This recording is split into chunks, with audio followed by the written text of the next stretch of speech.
مرتبان شاہ اور اس کی الو طبیعت ذریت کو میں کہتا ہوں کہ تمہاری یہ نصیحت کہ یزید نام رکھنا جائز نہیں کیونکہ امام حسین کے قاتل کا نام ہے، یہ نصیحت قبول ہے، ہم بھی قبول کرتے ہیں، لیکن تم پر ایک اعتراض ہوگا، اس کا جواب دو، اور تمہارا ایک فرض بنتا ہے اس کو اس سے پہلے پورا کرو جی۔ وہ یہ ہے کہ بتاؤ سب سے دنیا میں بڑا گستاخ عبداللہ بن ابی منافق جیسا ممکن ہی نہیں، اللہ اکبر، بے شک، اتنا بڑا گستاخ کہ اللہ کو اتنا بڑا غضب اس پہ آیا کہ رسول اکرم صلی اللہ علیہ وسلم نے اس کو قمیص پہنایا جی، مرنے کے بعد، بے شک، اپنے قمیص کا کفن اس کے لیے بنایا، جی، قبر میں خود اترے اور اتر کر اس کو دفنا رکھا، اللہ اکبر، جنازہ اس کا خود پڑھایا۔ اللہ پاک نے فرمایا محبوب 70 بار بھی آپ ان تستغفر لہم 70 مرہ، اللہ اکبر، قرآن میں ہے، اللہ اکبر، 70 بار بھی ان کے لیے بخشش مانگے نا تو پھر بھی اس کو نہیں بخشا جائے گا، کیا بات، اس کی بخشش کے دروازے بند۔ بے شک، اب بتائیں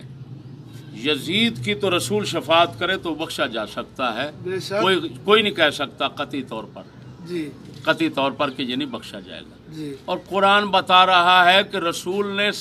بخشش کی دعا مانگی اس کے لیے، اور اللہ نے روک دیا کہ نہیں مانگنی، جی، یہ نہیں بخشا جائے گا، 70 بار بھی مانگے تو نہیں بخشا جائے گا۔ اللہ اکبر، اب بتائیں کہ اتنا بڑا دشمن گستاخ رسول، جی، جو رسول کا گستاخ ہے، سمجھو وہ حسین کا بھی قاتل ہے، حسن کا بھی قاتل ہے، ساری اہل بیت کا قاتل ہے، سبحان کیونکہ اللہ، وہ رسول کا قاتل ہے، رسول کا قاتل اہل رسول کا قاتل شمار ہو۔ بے شک، بے شک، کیا بات تو ہے، ہمارا سوال یہ ہے اور تیرا فرض بنتا ہے، جی، سوال یہ ہے کہ لوگوں کو تم نے عبداللہ نام کے متعلق خبردار کیوں نہیں کیا؟ ہائے ہائے، کیا بات ہے، رسول اکرم صلی اللہ علیہ وسلم نے اس نام مبارک کی فضیلت بیان کی، فرمایا افضل الاسماء عبداللہ، کیا، سبحان اللہ، سب سے افضل نام فرمایا عبداللہ ہے۔ اب تیرا فتویٰ ظالم رسول پر کیا لگ رہا ہے؟ اوہ، جب حسین کے قاتل کا نام کو رکھے تو تیرے نزدیک وہ گستاخ اہل بیت ہے، جی، تو کتے بتا جو رسول اکرم صلی اللہ علیہ وسلم جو ہے جی اس کا اتنا بڑا دشمن جی، ہے، اس کا نام اگر کوئی رکھے گا تو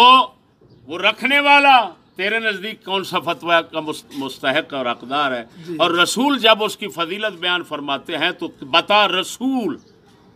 اپنا اور اپنی اہل بیت کا دشمن بن گیا معاذ اللہ تیری نظر میں، بغیرت اللہ اکبر، کتے، اوہ، پیٹ پھیلا کر بیٹھا ہوا ہے لوگوں کی زندگی، کاش کہ تو موت کے خسرے پر موت کے کنویں پر ناچنے والا ہوتا، لیکن امت رسول کے ساتھ اتنا بڑا ظلم نہ کرتا۔ غیرت، اصل بات یہ ہے تیرے آگے الو بیٹھے ہیں خنزیر جو حق ہو کرتے ہیں اور پتہ نہیں ہے کہ تو بھوک کیا رہا۔ جی، بتا رسول پر کون سا فتویٰ لگائے گا کیا بات، کہ رسول نے گستاخ رسول، علم ہے رسول کو جی، کہ یہ اتنا بڑا گستاخ ہے، اور پھر بتاتے فرماتے ہیں کہ افضل نام عبداللہ ہے۔ ہائے ہائے ہائے، اب تیرے فتوے کی زد میں رسول آ گئے،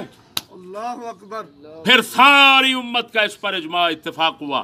صحابہ، تابعین، تبع تابعین، سب افضل نام اسی کو سمجھتے ہیں، اور اولیاء اللہ پتہ نہیں کیا کیا مسلمان دنیا میں بے شک، یہی عبداللہ نام والے ہوئے، بے تو شک، بتا وہ سارے کے سارے تیرے نزدیک گستاخ رسول، دشمن رسول ہو گئے؟ اللہ تو اکبر، تیرے لعنتی فتوے، جاہلانہ کمینے فتوے کی زد میں کون آ گیا؟ سب سے پہلے رسول آ گئے، پھر صحابہ، تابعین، اہل بیت۔ کتنے اہل بیت ہیں؟ وہ کتے بتا تو صحیح جن کے نام عبداللہ ہیں۔ جی،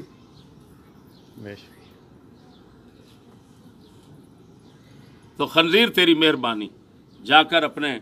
موت کے کنویں پر بیٹھ جا، جی، اور یہ ظلم نہ کر لوگوں کے ساتھ، یہ علم کا کام ہے، یہ علم والے ہی کر سکتے ہیں، ہاں جی، یہ انہی کے سپرد کرو، تمہارا کام نہیں ہے۔ ہاں، تمہارے جو خنزیر شاگرد ہیں الٹے سیدھے 2 لفظ عربی کے پڑھتے ہیں اور فتوے ٹھوکنا شروع کر دیتے ہیں، جی، ہیں ان کو پتہ ہی نہیں یہ فتویٰ ہوتا کیا ہے، جی، اور بغیر تم بے شک تو میرے دوستو جو بھی سن رہا ہے اس کا فرض بنتا ہے کہ لوگوں کو فتویٰ جاری کرے کہ عبداللہ نام کی فضیلت بیان کرنے والا رسول نعوذ باللہ اس پر یہ فتویٰ ہے، اللہ اور اکبر جو آگے امت ہے، اہل بیت ہیں، تابعین ہیں، تبع تابعین ہیں، صحابہ ہیں، جو بھی ہیں بزرگان دین قیامت تک ہوتے رہیں گے، عبداللہ نام والے وہ سب نعوذ باللہ کافر ہیں، گستاخ رسول ہیں، دشمن رسول ہیں. کیوں؟ انہوں نے سب سے بڑے دشمن کا نام رکھا ہے خبیث. بس اتنا بتا دیں. تو فرض پورا کر، ہمیں سوال کا جواب دے.